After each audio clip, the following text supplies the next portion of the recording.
Hey guys, WaifuGate here. So today we're going to be going over another underrated card of the week.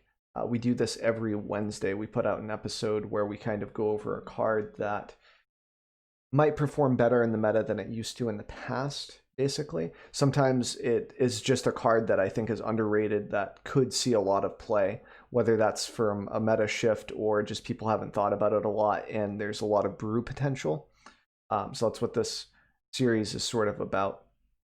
And this can be a card that's good in historic or standard. I don't really do brawl too much, don't really delve into that, but it might be a thing in the future. So if you guys have a suggestion for underrated card of the week, feel free to drop that below. And also keep in mind that there are MTGA codes in the videos now. So each video, the newer ones, will have an individual card reward code giveaway. It's highlighted in red somewhere throughout the video, so keep your eyes out for that. And if you want to drop what you win in the comments below, it does two things. One, it lets people know that the code's already been claimed so they don't waste their time trying to find the code if it's already been redeemed.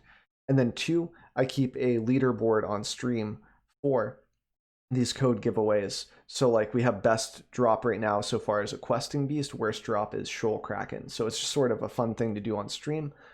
So if you guys are interested in partaking in that, feel free. If not, it's fine. And with that being said, we're going to jump into the video. All right, so let's dig into episode 11, underrated card of the week. We got Niv-Mizzet Reborn here. So basically, this guy is a house. And the reason why he's a house right now is primarily because most of the stuff that sort of pushed him out of the meta is sort of gone now, especially in historic.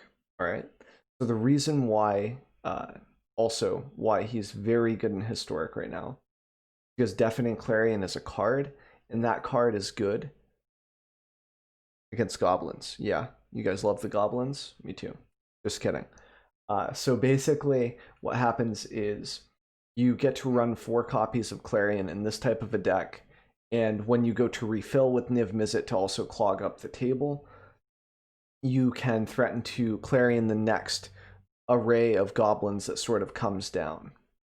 Now, there is some downside to this because, as you know, with goblins, it's not always guaranteed that 1 or 2 board wipes kind of gets you there against that deck.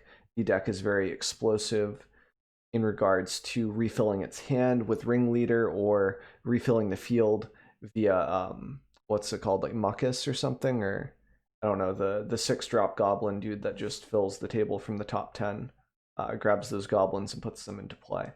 And then like Krankos can kind of go off, so it can be very devastating, even if we have the Clarion. But he does swarm the field in a way that gives you so many cards to react to your opponent that it feels like you can kind of pull ahead on top of sideboard cards, right? Because if we run this in a non-Yorian list, we're able to kind of guarantee seeing our sideboard cards, not guaranteeing, but like having a better chance compared to a Yorian list. I've been messing around with this card with a lot of my decks recently. Been really loving it. So I feel like Niv-Mizzet is now greedy enough to keep up with something like Eugene and whatever else, because if Eugene comes down and exiles your whole table, like exiles Niv-Mizzet, etc., we're able to maybe Niv-Mizzet Reborn, get an Oath of Kaya, and blow that, Eugene up before it can really get back up. Or we play this, we find an Assassin's Trophy, blow up the Eugene. Like you can find answers to whatever your opponent recovers from, and then you have, for 5 mana, you get to get maybe 5 or 6 cards-ish. Sometimes all the color combinations don't pop up. You get really useful tools like Thought Erasure and Dimir, Assassin's Trophy, Ashiok with Dimir. Ashiok 5-head's extremely decent right now. It can fill up the table with 2/3s, give you some win cons from your opponent's side. And it can also exile and mill the opponent out potentially. Like there's that potential with her, with Ashiok as them. So it just gives you a unique way to refill your hand, and as a 6/6 flyer, it can actually win you the game. There's a lot of spike plays you can do with Clarion, like I'm going to wipe the field plus give my Niv-Mizzet lifelink, swing in for 6. That puts a pretty decent gap between you and your opponent. You know? And there are lots of shells you can run this in. You can run it in a Yorion shell with Blink, like using Hostage Taker in Historic, or Knight of Autumn as a way to counter Golos. Like, there are lots of good pivot options for those colors specifically. Well, not those colors specifically, sorry, that's incorrect. I meant that archetype, like the Blink archetype. I might not run Thassa, but running like 1 to 2 Yorion's main deck, oof, that's going to be hot fire, right? Like, you're able to just refill. That's another 4 or 5 flyer. That guy can be a win con too. You know? It has so, and when you Yorion, you can blink this guy in, like Niv-Mizzet, and it's a as it enters the battlefield effect. So you get to restock real hard.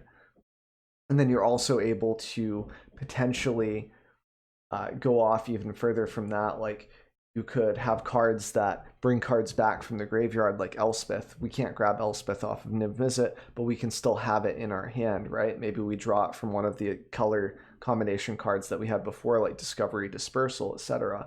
Like, there's so many different options that you have at your disposal with these colors, because they're all the colors, you know?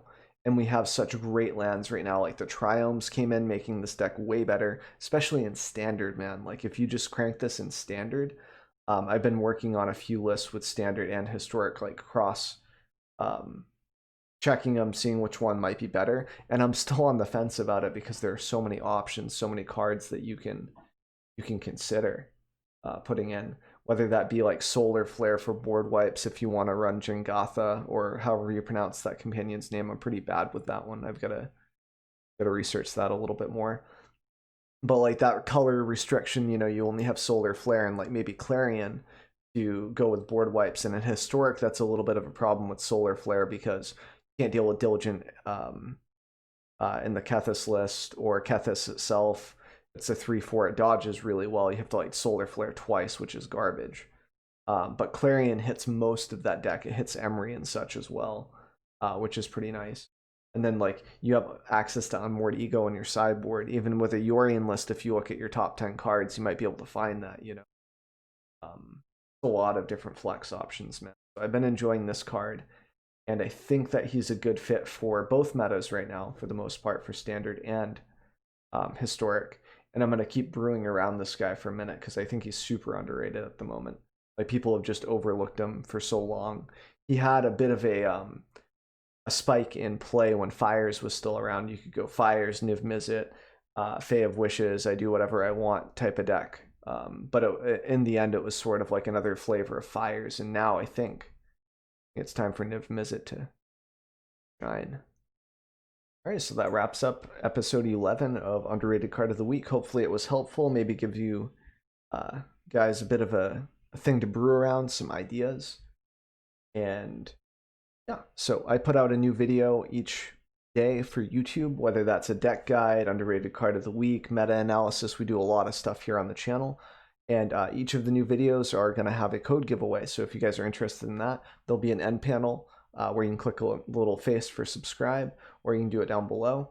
It'll also show you a next video you can check out, maybe if you want to see some more content. So if you guys have any questions, any suggestions for Underrated Card of the Week, anything like that, love to hear the feedback down below in the comment section, or you can drop by my stream. Usually stream from 2 p.m. CST, Central Standard Time, until about 8 p.m. Every day from Wednesday until it's like Sunday. Yeah, Sunday. So thanks again for checking out the video, and I will see you guys next time.